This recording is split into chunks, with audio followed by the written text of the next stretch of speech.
αγαπημένα, τι κάνετε, πως είστε? Ελπίζω πάνω απ' όλα να είστε καλά εσείς και όλη η οικογένειά σας, και μην ξεχνάτε ότι σε αυτή τη χώρα που βρισκόμαστε, την πανέμορφη και ευλογημένη, υπάρχουν όλοι αυτοί που μας κυβερνούν, που δυστυχώς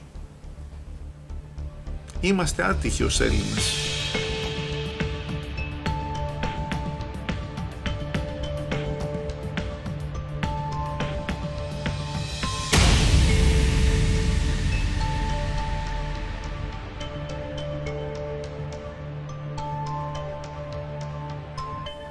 Διότι έχουμε ετιστεί στον καναπέ, στο τηλεκοντρόλ και στα βοθροκαναλάκια.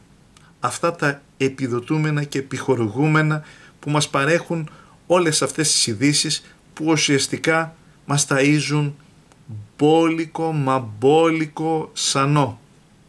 Και θα σταθώ τώρα στο θέμα των ημερών. Απόστολος Λύτρας και πραγματικά πέρα για πέρα κατάπτυστο, κατακριτέο, ανομολόγητα τα όσα συνέβησαν στη σύζυγό του, αλλά νησάφι πρέπει να σταματήσει αυτό, βρε παιδί μου, το σύριαλ σε όλα αυτά τα βοθροκαναλάκια της κουλίτσας δίνει το χρήμα και το έναυσμα, το κόκκινο φωτάκι για να ασχολούνται από το πρωί έως το βραδάκι με το τι συνέβη. Έχουμε αντιληφθεί τι συνέβη, τι συνέβαινε και τι θα συμβεί στην πορεία, διότι αυτοί που μας εξουσιάζουν δεν θεσμοθετούν ουσιαστικά νόμους που να είναι έτσι φτιαγμένοι ώστε να λειτουργήσουν και εκεί που πρέπει να επιβάλλονται χωρίς εξαιρέσεις. Τι σας λέω τώρα στην Ελλάδα της διαφθοράς? Όμως όταν όλα γίνονται και ασχολούμαστε το πρωί ως το βράδυ μέχρι να περάσει το συγκεκριμένο θέμα και να περάσουν αυτά που θέλει η κουλοκρατία έτσι χωρίς να τα πάρουμε χαμπάρι, και σου λέει δώσε λίτρα τώρα, δώσε λίτρα. Όλοι ασχολούνται με το λίτρα, με τα σπίτια του, με τα προσωπικά μηνύματα. Μας ενδιαφέρει εμάς αυτό?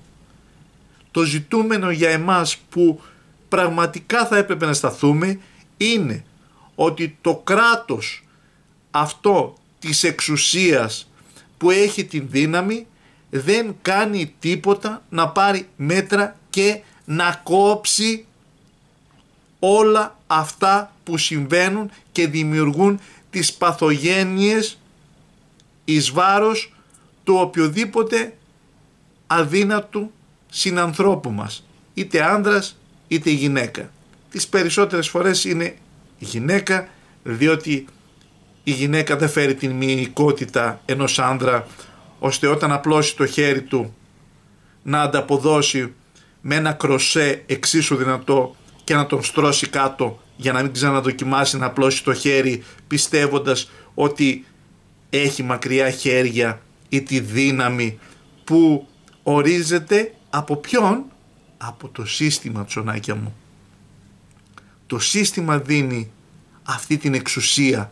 Το σύστημα δίνει αυτή την αίσθηση της δύναμης που μπορεί ο άλλος να εξτομίσει ότι είμαστε Βαλκάνια, που μπορεί ο άλλος να πει ότι ενήργηση, λέει, αντρίκια. Δηλαδή πιο ευνοχισμένος άντρας δεν υπάρχει πέραν του άντρα που σηκώνει χέρι. Όμως δώσε λοιπόν λίτρα στο λαό σου. Οι υπόλοιπες καταστάσεις στην περιφέρεια που δημιουργούνται και δεν τις παίρνουμε καν πρέφα, ποιος ασχολείται? Γιατί δεν ασχολείται κανείς? Γιατί τώρα έχει όλα αυτά τα στοιχεία που η εξουσία της κουλοκρατίας έχει πει λοιπόν στα πληρωμένα παπαγαλάκια? Δώστε λοιπόν λεπτομέρειες ανατριχιαστικές στο λαό, διότι πρέπει να γνωρίζουμε και τα προσωπικά μηνύματα της κόρης, της πρώην συζύγου, της νυν συζύγου, του Λίτρα. Τα προσωπικά δεδομένα, οι νόμοι. Δηλαδή, για να λειτουργήσει ένα κράτος λογικής όπου ο νόμος ισχύει και δεν είναι απλά να χρησιμοποιείται κατά το δοκούν, πρέπει όταν λέμε για προσωπικά δεδομένα, ακόμα και αυτός που παρανόμησε έχει το δικαίωμα οι νόμοι να έχουν ισχύ.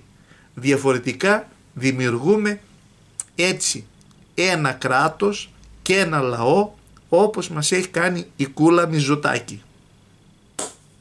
Μας έχει κάνει, μιλάμε, κουτσομπολοτρομολάγνος. Έτσι.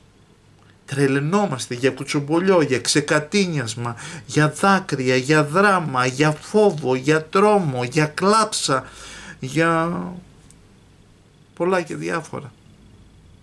Και θέλει να ξεχάσουμε τις πυρκαγιές που για ένα ακόμα καλοκαίρι η Ελλάδα καίγεται και δεν έχουν κάνει τίποτα. Και γιατί να κάνουν ρε λιούτα, και αναφέρομαι και σε μένα και σε σένα που με βλέπεις και στη μαμά μου, στον μπαμπά μου, στη γιαγιά μου, στον παππού μου, στους συγγενείς μου, στους φίλους μου, στους γνωστούς, στους αγνώστους.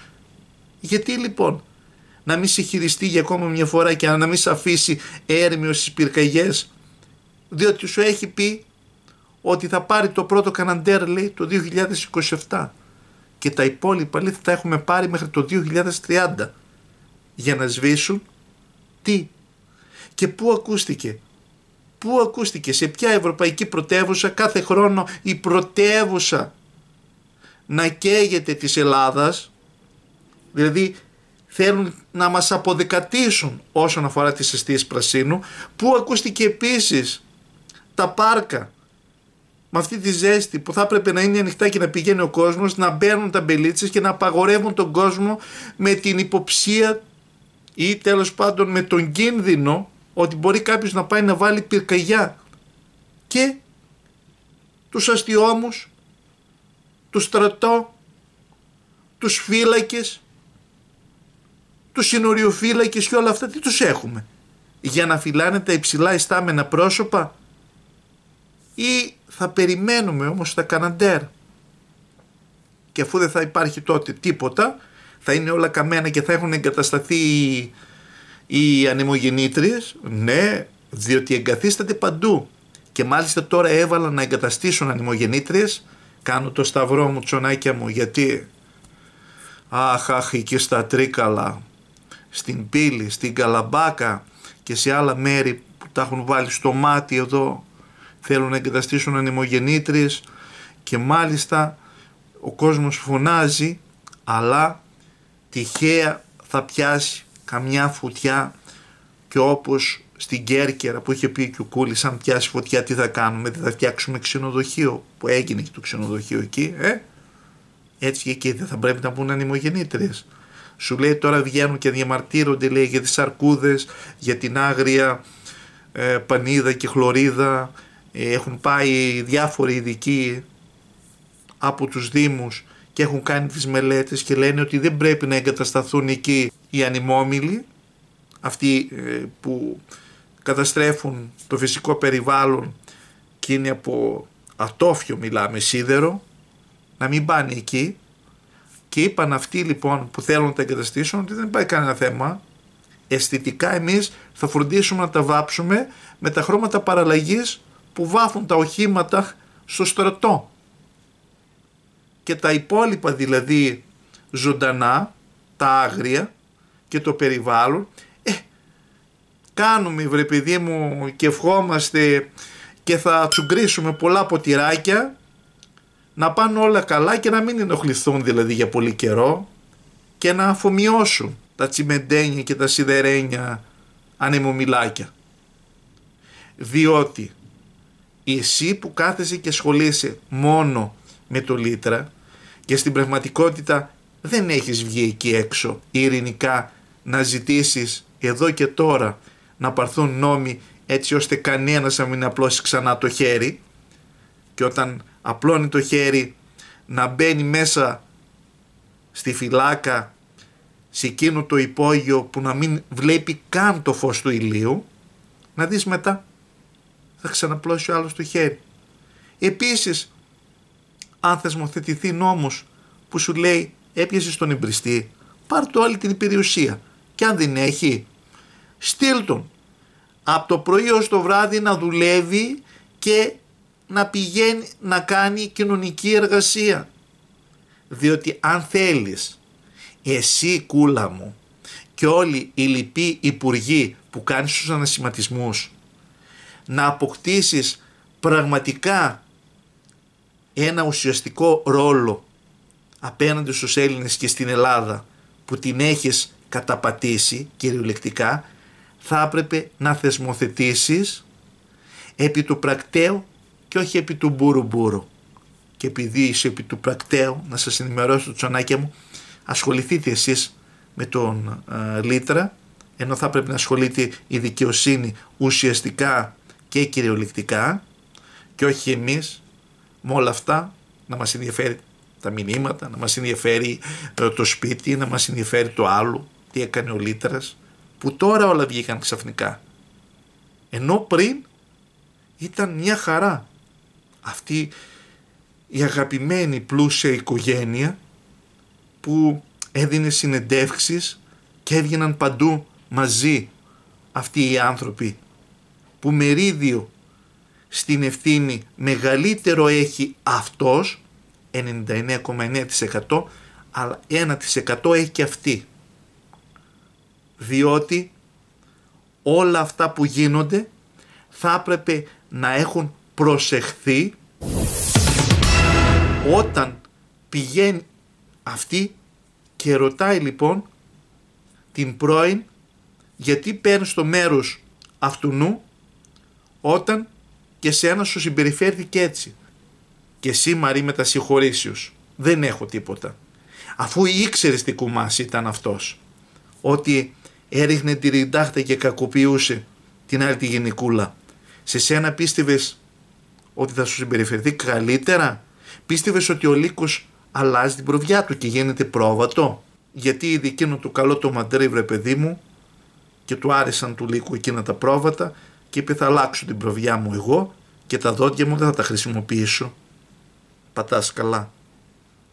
Ξυπνήστε εδώ και δείτε πέραν από αυτό το περιστατικό ότι αυτοί που έχουν την εξουσία μας θέλουν έτσι να ασχολούμαστε, λες και είναι τηλεοπτικό σύριαλ, ο Σασμός, η Γη της Ελιάς, που όλα γίνονται και τα βλέπουμε και τρώμε και το popcorn και φτιάχνουμε και το τοστάκι, βρε παιδί μου, έτσι να τραβάς το κασεράκι και δεν σε ενοχλεί. Λες αυτά είναι δηλαδή μυθοπλασία. Ποια μυθοπλασία? Εγώ δεν κάθομαι να δω τηλεοπτικές ελληνικές σειρές, γιατί αν ανοίξεις τα δελτία ειδήσεων στα βοθροκαναλάκια, εκεί θα δεις απίστευτα και ανήκουστα πράγματα και λες θα καθίσω να δω δηλαδή μυθοπλασία, όταν η μυθοπλασία έχει πάρει σάρκα και οστά στην ίδια την ελληνική κοινωνία, και όταν κανείς στην πραγματικότητα δεν κάνει τίποτα με πράξεις για να τα αλλάξει αυτό, απλά να ασχολούμαστε και να σκοτωνόμαστε στα μέσα κοινωνικής δικτύωσης, στα λεγόμενα social media που λένε και οι ξένοι.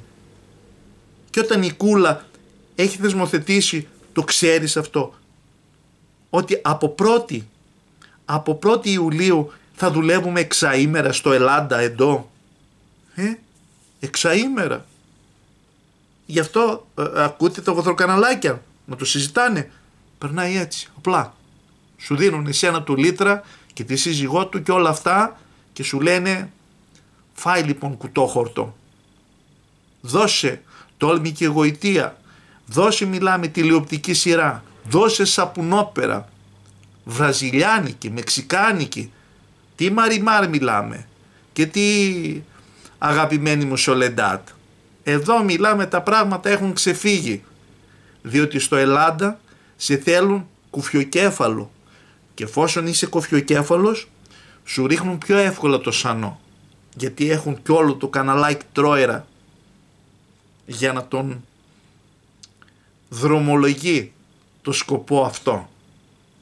Και έρχονται κι άλλα πολλά.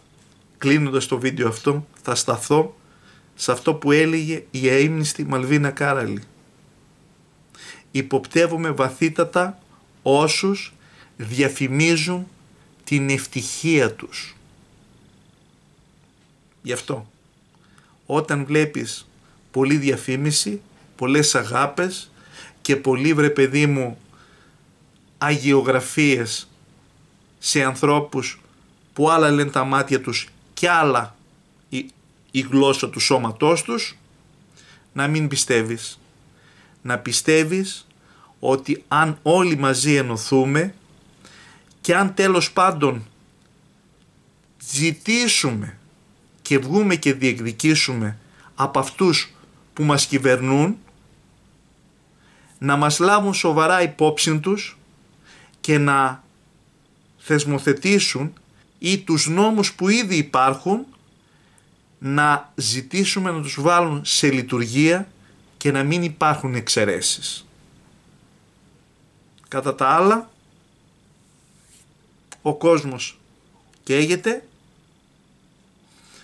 συμβαίνουν ανήκουστα πράγματα και εμείς ζούμε στη σαπουνόπερα του κάθε λίτρα και αύριο του επόμενου και μεθαύριο του κάθε άλλου, διότι όταν το σανό είναι ευκολόπεπτο δεν χρειάζομαι εγώ να κουραστώ για να προσπαθήσω τον εγκέφαλό μου να τον στύψω και λίγο και να κατανοήσω πως από 1η Ιούλη εξαήμερη εργασία, πως όλη η Ελλάδα καίγεται και δεν έχουν κάνει τίποτα, λεφταδάκια έχουν πάρει από την Ευρωπαϊκή Ένωση, αλλά αυτοί τα βάζουν στις τσέπες τους και θα πάνε να κάνουν και διακοπές. Χάνονται τα δάση, ο φυσικός μας πλούτος, χάνεται και το οξυγόνο, ανεβαίνει και η θερμοκρασία, δεν μπορούμε να αναπνεύσουμε, το καλοκαίρι έχει γίνει αφόρητο, κλείνουν και τα πάρκα όπου υπάρχουν εστίες πρασίνου στις τσιμεντοπόλεις, γιατί σου λέει θα πάει κάποιος και θα βάλει φωτιά. Και τι σας έχουμε όλους εσάς, τα κουμάσια, τι έχουμε όλους τους δημοσίους υπαλλήλους και τους πληρώνουμε? Να πάνε λοιπόν να πιάσουν τα πόστα τους και να τα αφήσουν ανοιχτά. Αυτά είχα να πω. Σας αγαπώ. Αν θέλετε στηρίξτε με το να γραφτείτε συνδρομητής. Αν δεν θέλετε, καλή καρδιά και να κάνουμε το σταυρό μας να είμαστε όλοι καλά. Σας στέλνω ροφιχτό δροσερό φιλί στη μούρη και μην ασχολείστε με αυτά που σας πασάρουν, αλλά με αυτά που δεν προβάλλουν και δεν θέλουν να ασχολούμαστε. Φιλί. Σας αγαπώ, Τσονάκη μου. Σ' έπεισαν πως θέλουν το καλό, έγιναν θεοί χωρίς Θεό. Χρήμα, πληστεία, προσκυνούν